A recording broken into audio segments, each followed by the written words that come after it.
Prvi šolski dan je nekaj posebnega, ne samo za otroke, ki prvič prestopijo šolski prag, ampak predvsem za starše in pa seveda za vse, ki poskrbijo, da je čim bolj prijeten. Letos je v široko zastavljeni akciji Varno v šolo aktivno sodelovala tudi Nogometna zveza Slovenije. Njeni ambasadori Bojan Jokić, Denis Popovič in Vid Belec so varno čez cesto pospremili otroke osnovne šole Simona Jenka v Kranju in se v tem spomnili svojega prvega šolskega dne. Šli smo v šolo v spremstvu staršev, to se spomnim. Tudi nas so čakali tako redarji in nam kazali varno pot do šole. To mislim, da so najlepši dnevi mladosti. Taki dogodki te v bistvu vrnejo v preteklost. Spomnimo se prvih svojih šolskih dni in v bistvu lep občutek. Takrat spominjam in predvsem na splošno šole imam zelo lepe spomine in se jih razpovedim.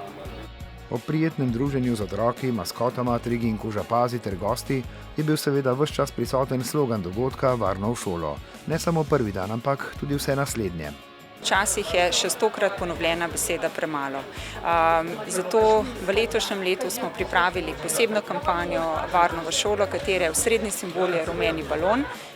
In seveda slogan, ki naj ne ostane zgolj na papirju, ampak mora najti pot med vse, ki so dejavni v prometu. Športniki so lahko primeren zgled. Mislim, da je tega zdaj veliko več, da je samo ozaveščanje glede varnosti otrok, ko bi rekel, na višjem nivoju, kot je bilo takrat, in mislim, da je to prav.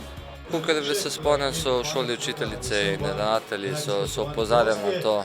Ni bilo mogoče v taki meri, kot zdaj, tudi medijsko izpostavljeno, ampak so bila pa opozorila. Jaz mislim, da v prometu je potrebna previdnost in opazovanje na splošno drugih, zaradi tega, ker nismo sami in če opazujemo, se mogoče lahko v kakšni situaciji izognemo. Otroci so se varno podali v šolo s svojimi željami, pričakovanji in tudi kakšno zadrego. Precej drugačne, ampak v osnovi podobne so bile tudi misli, s katerimi se novim izzivom naproti podajajo nogometaši, ki jih čakata uvodni jesenski kvalifikacijski tekmi s Poljsko in Izraelom.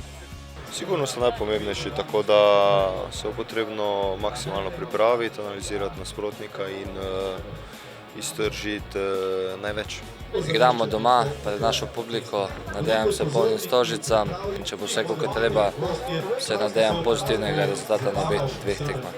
Res je, da potem ostanejo še 4 tekme potem, ampak igramo z neposrednimi nasprotniki za uvrstitev na Evropsko prvenstvo, tako da vemo, da igramo doma in moramo vzeti točke.